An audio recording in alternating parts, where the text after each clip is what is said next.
La luz del gótico también llegó a Barcelona, y con tal fuerza que lo hizo para quedarse, porque en esta ciudad podemos encontrar una de las obras cumbre de este estilo arquitectónico. La Basílica de Santa María del Mar, construida en el siglo XIV. ¿Quién será a estas horas? ¿Quién iba a ser? Hola Lidia, ¿qué tal? Hola Leonor. Pues muy bien, yo ya estoy aquí en Barcelona y de hecho voy a ir a ver ahora la Basílica de Santa María del Mar. La de la Catedral del Mar.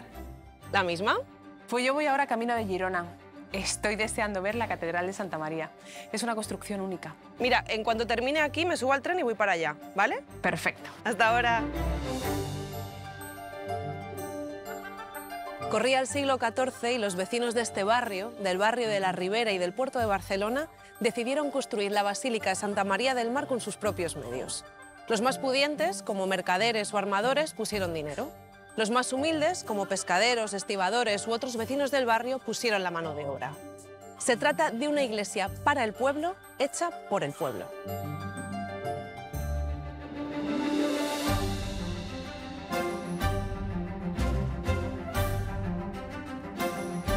El resultado es esta proeza arquitectónica, probablemente el único ejemplo de un templo de estilo gótico catalán puro. Es una obra comúnmente conocida como la Catedral del Mar, cuando en realidad es una basílica, la Basílica de Santa María del Mar. Una obra más humilde en su concepción que la catedral, pero con un diseño espectacular. Sus arquitectos concibieron esta obra con dos torres octogonales que están rematadas en terraza, sin ningún tipo de pináculo o de aguja. Además, la fachada principal está dividida en dos planos. El plano inferior con la portada y el superior retranqueado con el rosetón, de tal manera que se genera un juego de volúmenes muy poco usual.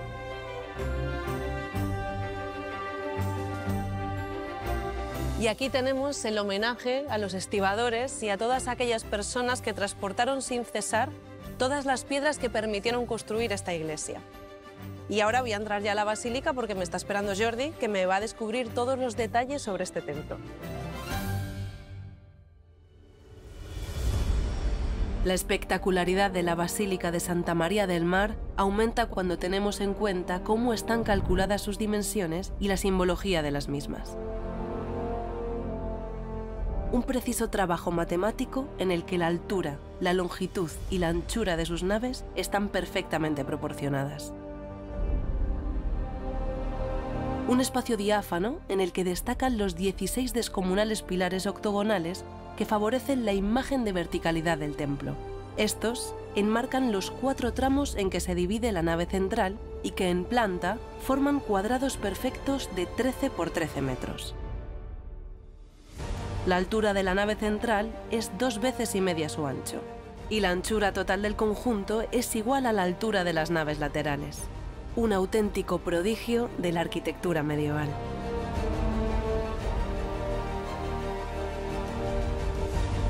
Jordi. Leonor, ¿qué tal? Muy bien.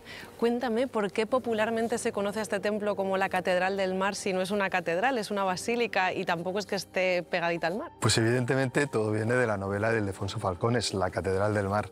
Todo el mundo la está conociendo así y efectivamente no es la catedral. La catedral la tenemos en Ciutat Vella, la tenemos en lo alto de la colina romana. Sin embargo, el título es bastante acertado porque es un edificio de dimensiones catedralicias. Tiene la importancia arquitectónica que podría tener cualquier catedral. Desde luego. Y del mar, bueno, en la Edad Media, cuando se construye el edificio, el mar estaba prácticamente a 2 manzanas de aquí.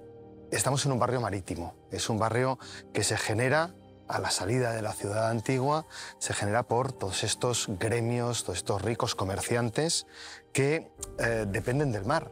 Por lo cual el título es acertado, a pesar de que no sea literalmente correcto. Y cuéntame, este estilo gótico catalán, digamos, puro... Sí que es uno de los edificios paradigmáticos de lo que llamamos gótico catalán. Usa los mismos elementos, los mismos sistemas constructivos, ¿no? Los adquiere del gótico francés y los pone en obra, pero con esta otra forma de actuar. El gran elemento es la luz. La luz, como te decía, en el gótico francés llega desde arriba. Aquí es una luz matizada, es una luz continua. También hay que pensar que son climas diferentes. El clima francés van a buscarla, es mucho más complicado.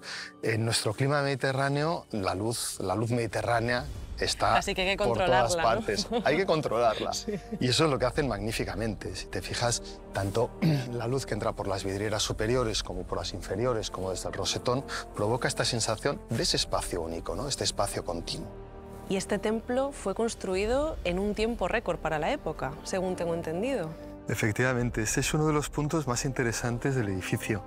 Se construyó en tan solo 54 años, cuando un edificio de este tamaño pues, podía tardar siglos. Sí.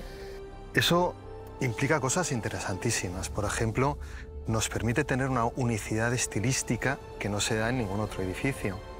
Y además nos da una idea de la importancia y la potencia económica que tenía la gente de este barrio. Realmente estos comerciantes, ¿no? Los patrocinadores del templo, eran gente muy poderosa y con mucho dinero que pudieron pagar una construcción tan rápida. Hay que pensar que la peste negra, ocurrió durante la construcción del templo, ¿no? A pesar de lo cual las obras tampoco se retrasaron. Me gustaría que hablásemos un poco del rosetón, que nos está aquí mirando desde lo alto y que es probablemente una de las joyas de todas las vidrieras de la basílica. Efectivamente lo es, pero supongo que sabes que no es el rosetón original.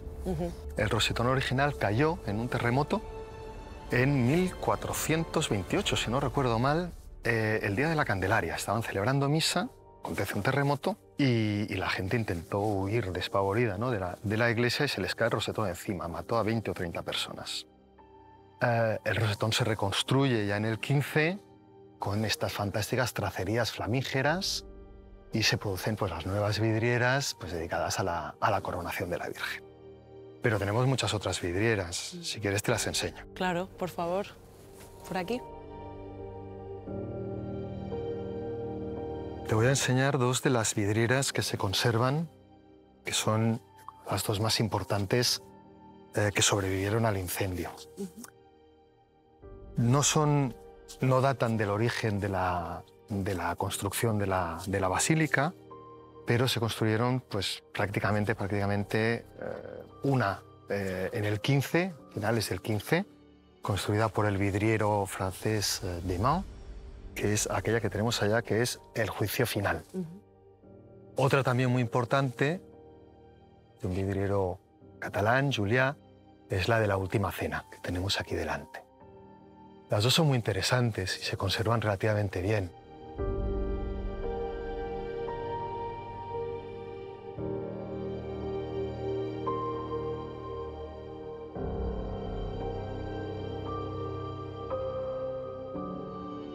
Aquí tenemos el rosetón. ¡Qué barbaridad! La verdad es que el tamaño es impresionante, ¿verdad? Sí. Visto desde aquí. Es espectacular. Se aprecia muy bien el trabajo, ¿no? Estas llamas, ¿no? Propias del estilo flamígero del 15, como estábamos diciendo, y el óculo central en el que no apreciamos desde aquí las vidrieras, pero el tamaño es impresionante.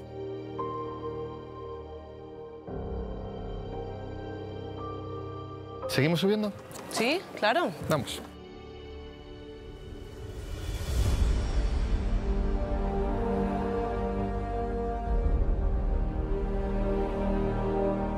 Si tuviéramos que destacar un rasgo de la personalidad de esta Basílica de Santa María del Mar de Barcelona, sería su belleza sobria, que se manifiesta en su fachada, donde destacan los enormes contrafuertes que, sobresaliendo, enmarcan el rosetón central. En los extremos de la fachada principal, las dos torres octogonales. Esta austeridad favorece que la luz sea el elemento predominante de la decoración interior, la auténtica protagonista que se cuela a través de los numerosos ventanales y rosetones. Una explosión de luz que tiene su culmen en la cabecera y que se tamiza hacia los pies del templo, lo que ensalza la espiritualidad del mismo. Vitrales que han resistido desde el siglo XV a incendios, terremotos y ataques, como los sufridos durante la Guerra Civil Española. Menudas vistas tenemos desde aquí. ¿Qué te parece? ¿Has estado alguna vez en una cubierta gótica? Pues que yo recuerde, no, la verdad. Bueno, pues estamos ahora sobre la nave principal de la basílica. La nave principal, que es un poquito más alta que las naves laterales, un poquito más alta, y se contrarresta gracias a que hay otro truco constructivo fantástico, y es que esta cubierta está aligerada. Ah, sí. Es una cubierta aligerada, tiene vasijas de barro, de terracota, llenas de aire, o sea, vacías, Claro. que hacen como una especie de forjado celular que permiten que, en conjunto, tenga menor densidad y pese menos que las naves laterales. Y así las naves laterales, con su peso, estas sí que son macizas, contrarrestan el empuje y verticalizan las cargas perfectamente en los pilares. Y eso permite que tengan unos pilares tan esbeltos y tan separados unos de otros, ¿no? Estos 13 metros de cuadrado. Estos elementos que ves salir de aquí son apoyos, son ayudas al equilibrio de la nave. Son un poco raros, pero son ayudas. Aquí no subía nunca nadie. Hay elementos también de ventilación. Como puedes ver, estas campanas en realidad están tapando pequeños agujeros que ventilan las bóvedas, ¿no? Para que pudiera salir el aire caliente y también pues, subir algo de la parte del humo de las velas, etc.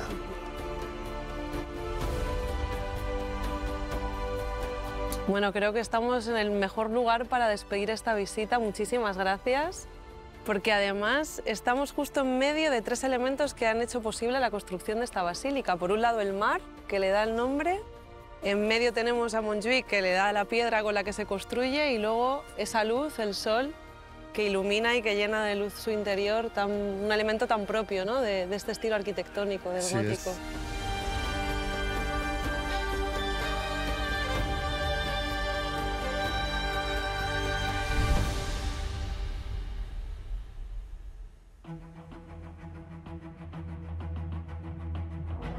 La luz del gótico llegó también a Girona y lo hizo en forma de dos monumentos. Por un lado, la torre de la iglesia de San Félix y justo detrás en lo alto, la catedral de Santa María, uno de los hitos del gótico no solo catalán, sino mundial.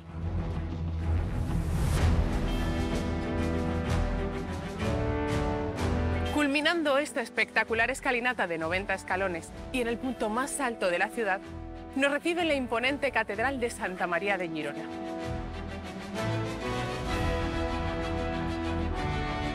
Este templo tiene una característica singular. Es la catedral gótica con la nave única más grande del mundo.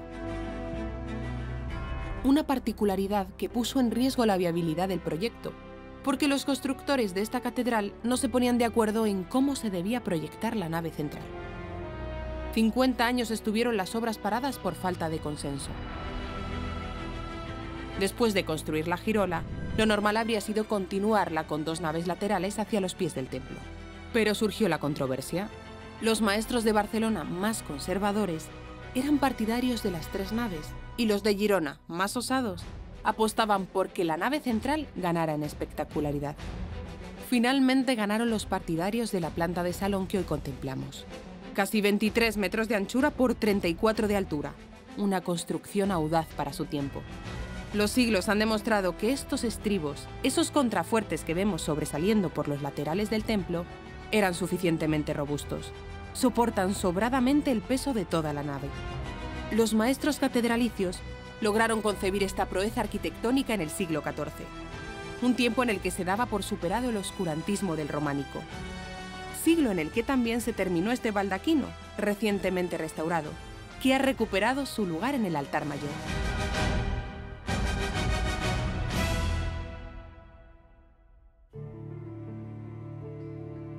Hola, Joan. Bueno, esta catedral es impresionante. ¿Cuáles serían las medidas de esta nave central? Pues mira, ni más ni menos que 23 metros de anchura. Eso la convierte en la nave medieval más ancha del mundo. Incluso puedo añadir que de cualquier otro estilo sería la segunda, ya que la más ancha sería la San Pedro del Vaticano. Pero es renacentista. Exacto. Así que gótica esta es la más grande. Sí. O sea, esa búsqueda de espacios diáfanos que ya hemos visto en Santa María del Mar llega aquí a su máxima expresión. Exacto. Lo que se quiere es que el espacio sea limpio, ¿no? Que se vea bien, que no haya columnas en medio. Por lo tanto, se consiga toda una misma nave, ¿no? Todo un mismo espacio. En 1424 ya se coloca la primera clave de bóveda del primer tramo. Por lo tanto, ya tenemos un tramo. Y en 2 años más ya tenemos 2 tramos. Y 2 años después pasó un terremoto. Sí. Y no cayó nada. Bien. Pasó la prueba. Por lo tanto, a partir de ahí ya siguieron con los siguientes tramos con total confianza.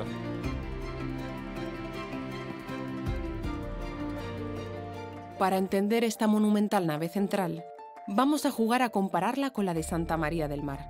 Ambos templos arrancan con la girola, que circunda el altar mayor, pero pronto apreciamos sus diferencias. A la derecha, en la catedral gerundense, Rebasado el altar mayor, la nave central se sostiene únicamente en los contrafuertes de las paredes laterales. Un gran arco apuntado soporta el peso de todas las bóvedas. A la izquierda, en la Basílica Barcelonesa, a la altura del altar mayor surgen las naves laterales, que ayudan a contrarrestar los pesos y cuyas bóvedas están formadas por arcos apuntados. Dos magníficos ejemplos de gótico catalán con diferentes soluciones arquitectónicas.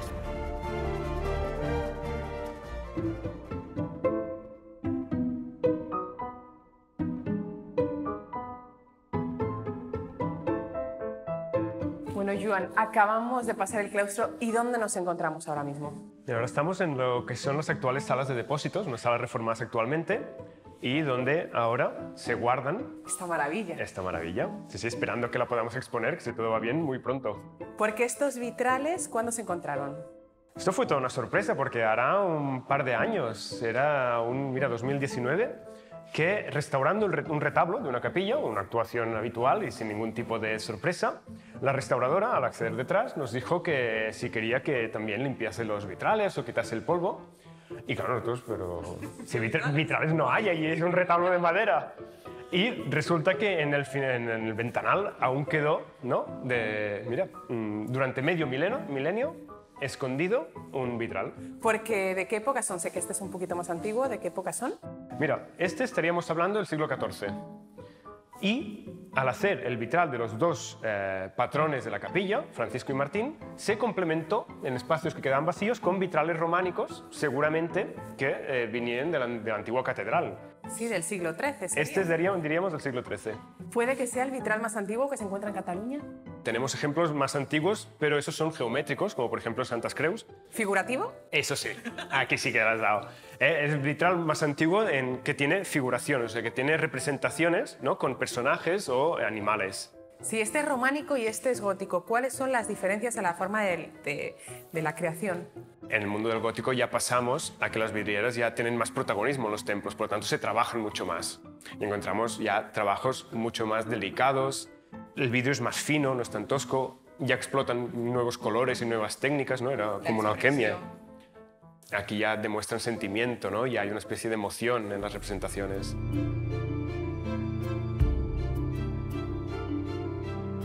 Es en el siglo XIV cuando comienzan a definirse las particularidades del llamado gótico catalán. Una arquitectura robusta que no aspira a una excesiva altura, caracterizada por un sistema de arbotantes y contrafuertes que se aprovechan, partiendo desde el suelo para albergar entre ellos las capillas. Bordeamos su girola, que atesora una de las colecciones de vidrieras medievales más importantes de España. Junto a ella, adosado, el campanario románico del siglo XI, conocido como la Torre de Carlomagno, emperador al que se atribuye la liberación de Girona del dominio musulmán en el 785, pese a que no haya constancia de su paso por la ciudad. A los pies de la torre, el claustro, también románico, del siglo XII, un trapecio irregular con un interesantísimo conjunto de 122 capiteles y los frisos que los rodean. Y en uno de sus lados aparecen las salas donde se custodian los tesoros de la catedral. Un museo con numerosas obras de arte religioso medieval, como el Códice del Beatus o el Tapiz de la Creación, al que se dirige Leonor.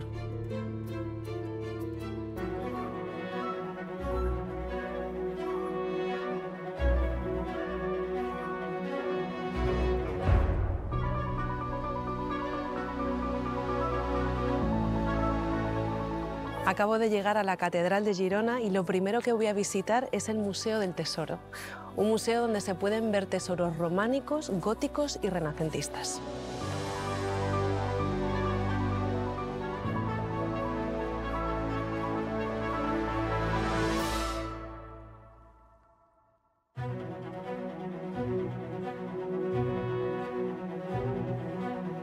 En esta sala se encuentra el magnífico Tapiz de la Creación, una obra textil sublime a nivel europeo confeccionada en el siglo XI y probablemente una de las mejores piezas de este museo. Como se puede observar, es un bordado de grandes dimensiones que tiene una distribución iconográfica que nos puede recordar a un mosaico romano. En el centro se ilustra la creación, Dios y distintas etapas de la misma. En las franjas perimetrales, los meses del año. Las estaciones, en la parte superior, también podemos ver uno de los ríos del paraíso y Sansón y Hércules como símbolos de fortaleza. En la franja inferior podemos ver pasajes de la leyenda de Santa Elena y justo en el centro hay un fragmento de una cruz y de una corona que nos hace pensar en la figura de Constantino. Ahora mismo se desconocen sus autores y su origen, incluso también su posible uso. Hay distintas teorías que nos dicen que podría haberse usado como una alfombra, como un baldaquino también, o quizá también como un velum.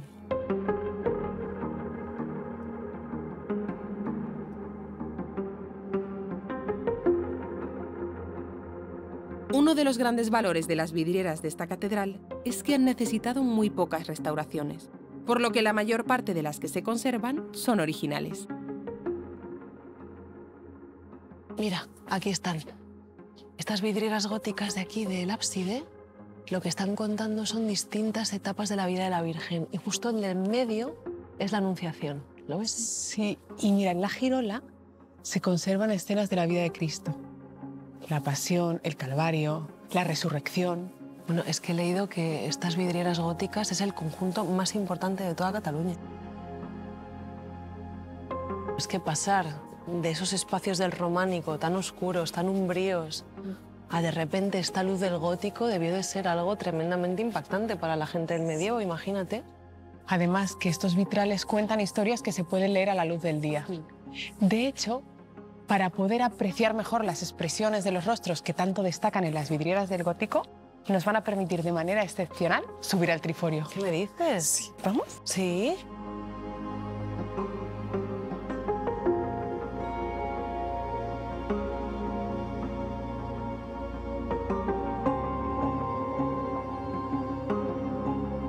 Bueno, es que fíjate lo bien que se ven desde aquí. Es una maravilla. Claro, es que al final estas vidrieras se fueron realizando según se fue ejecutando la obra del templo. Bueno, algunas se tuvieron que reconstruir después de las guerras. Pero todo esto nos ha permitido que a día de hoy, y sin salir de esta catedral, podamos ver vidrieras desde el siglo XII hasta el siglo XXI, con muchos estilos artísticos, claro. Es espectacular.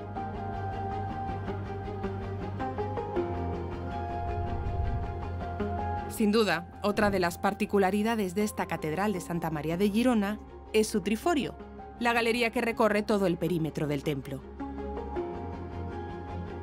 y que conduce a esta hilera de ventanales debajo de las vidrieras.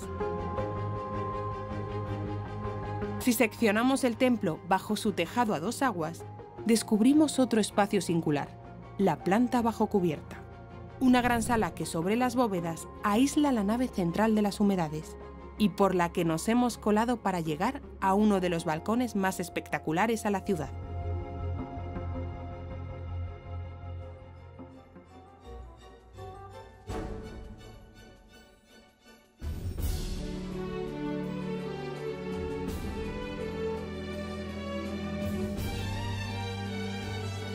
Qué vistas tan bonitas. Bueno, es que estamos en uno de los lugares más icónicos de Girona. Sí, aquí termina nuestra ruta por la luz del gótico. Eso es. Ha sido muy interesante poder descubrir cómo este estilo arquitectónico supuso una transformación en la manera de construir, ¿verdad? Y esa capacidad que tuvo de levantar espacios tan amplios en el interior de iglesias, de palacios o de catedrales como esta. Una verdadera revolución, sí. Pues habrá que ir pensando a dónde nos vamos de viaje con nuestro escáner, ¿no? Pues esto va a ser difícil de superar, ¿eh? Sí. Bueno, mientras tanto yo creo que entre que lo pensamos podemos disfrutar un poquito más de esta luz de Girona. ¿Qué te parece? Perfecto.